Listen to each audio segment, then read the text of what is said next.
Good day mga kol, welcome back na naman dito sa ating YouTube channel. For today's video mga kol, meron na naman tayong bagong project na natapos, DE17W Overland Concept. Tapusin natin yung video para alam natin kung magkano ang ganitong setup na unit. So yun, so makita natin dito mga kol, yung color ng ating unit is color beige, naka 3-layer headlights. Kompleto siya sa chrome, original sa DE17W. Tapos, high roof. Makita natin dito, meron siyang side mirror na original na merong ilaw dito. Ayan, napakakintab ng kulay. Ansa-urethane paint yung gamit natin mga kol. Naglagay tayo ng fender dito. Naka 14 inches na composer tire. Original Japan na steel rim din. Kinulayan natin ng katulad sa body color. Then, makita natin dito, 3-layer headlights. High beam, low beam. Park light din yung ating signal light. Then meron siyang original na ano dito, chrome fog lamp. Tapos dito yung ilaw is naka LED. So nilagyan natin ng LED diyan. Tapos dito makita natin sa harap, naka steel bumper. Naglagay tayo ng 3,500 pounds na SR performance na winch. Complete LTO registered yan mga kol. So makita natin napakaganda ng kulay. Yung kaganahan nito mga kol is double power slide yung unit natin. So check natin yung ating power slide. So ito yung kanyang remote. So left side, yan. So meron din siyang auto step. Lumabas yung ating auto step. Sa right side, check natin. Yan. So functional lahat ng power slide natin mga kol, yung ating remote. So check natin, close natin. Yan. Tapos dito sa kabilang side, yan. Antayin natin na mag-close. Ayun, papasok yung auto step. Yan, so napakaganda. Yung ating side mirror, pag central lock natin mga kol, gamit dito, push button, push natin, automatic to mag auto fold siya mga kol. Yan. Yan. So automatic siya mag fold. Tapos yan, naka-lock siya. Then open natin. Yan. So dyan na yan mag-open pag naka-turn on na yung ating sasakyan. Ayan. So dito rin pwede natin yan i-central lock gamit yung ating remote. Ayan. Lock. Then open. Ayan. So good. Functional. Then pwede din natin yan i-power slide gamit dito. Ayan. Push button. Tapos close din dito. So yun yung kagandahan sa ganitong unit mga kol. Napaka high tech na yung feature nitong ating unit. Then makita natin dito mga kol, naglagay tayo ng 180 degree na mammoth without system na owning. So from Overland Kings yan mga kol, solid Overland Kings. Then naglagay tayo ng top load carrier gawang dudong laagan. Tapos naglagay tayo ng mammoth fit out system na rope tent na hard shell mga kol. Slim shell yan mga kol. Kung hindi maulan, kasi maulan ngayon, is try natin pakita. Pero meron tayong pakita na video galing sa YouTube natin. Ayan o. So yan yung video natin. So nung nag-camping tayo, gamit natin to. Trinahin natin sa napakataas na akyatan dito sa Mindanao. So makita natin dito mga kol, yung mga DE17W, meron siyang original na spoiler. Naglagay tayo ng aluminum ladder dito. Naglagay tayo ng stepford. Ito na yung tail light ng ating DE17W mga kol. Pataas na siya. So wala na dito. Hindi katulad ng mga 64W. Then sa DE17 din is square lang. Ito is pataas na siya. So yung kagandahan din dito, ito yung back door natin.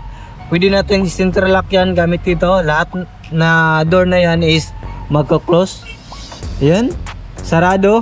Yan. Double blank. Then open. Yan. Ito na yung loob ng ating unit. Kita natin. Open natin yung sliding para mas maliwanag. Yan. Right side. Then left side, open na yan. Gamit lang yung ating remote. Dito mga kol is nakabalot siya ng plastic. Yan. Kung makita natin, meron siyang extra lagayan dito. Tapos meron din dito. Then dito meron siyang charging port. Then meron siyang charging dito. So ito is original. So siguro accessories lang to sa Japan. Then yung ceiling natin is back to original. So visa request ng ating clients. Naghanap pa tayo ng original na ceiling na makabit natin dito. Tapos ito, naka brand new matting na tayo. Yung ating accessories or gamit sa ating roof tent and awning. So ito yung ating upuan. Yan, naka-captain seat. So yung kagandahan nito is pwede natin yan i-recline. Ayan. Tapos pwede natin i-move forward. Then pwede din natin to i-fold yung ating unit. So meron tayong mga vlog niyan. Tapos ito pakita natin, naka brand new matting. Tapos yun, jack, tie rings at saka riser. Ayan, so kompleto siya. Tapos ito, meron siyang mga extra lagayan dito. So dito na tayo, open natin. All power, power window yung harap at saka likuran. Tapos yan, auto fold and retractable yung side mirror natin. So pakita natin, turn on natin yung ating remote o push start. So push start yung mga ganitong unit mga call. Then automatic din mag-open yung ating side mirror. Ayan, on natin, accessories. Ayan. Tapos ito yung ating cluster panel. So color green, ibig sabihin is naka-eco mode. Ayan, makita natin dito yung ating check engine, battery, then oil indicator. Tapos dito auto step indicator, cold start. Then sa parking brake, start natin.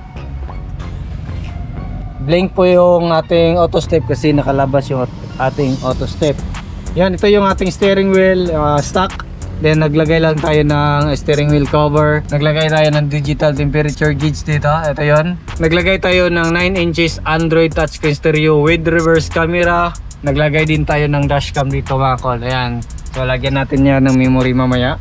So aircon. Tapos ito glove box natin. So dito push on slide. Pwede natin i-off yung ating power slide. Manual sliding na lang. Yung auto step natin pwede natin i-off. Ayan, so dito check natin yung ating power slide. Gamit yung ating push button, long press lang natin. Ayan. So sarado.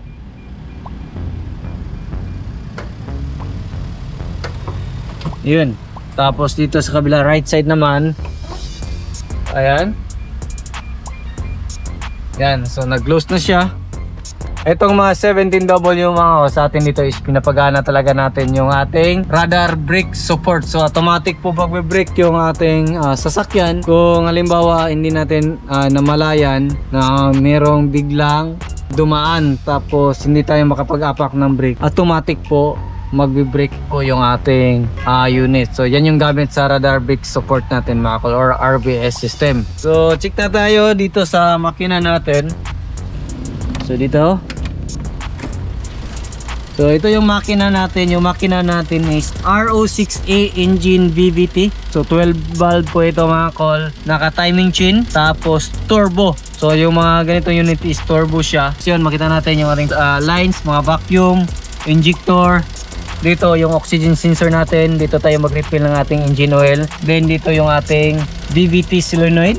Yan. So brand new na din yung mating natin. So check natin sa kabilang side. Ayan o, napakintab. Yan, ito yung ating gas tank opener. Chassis number natin dito.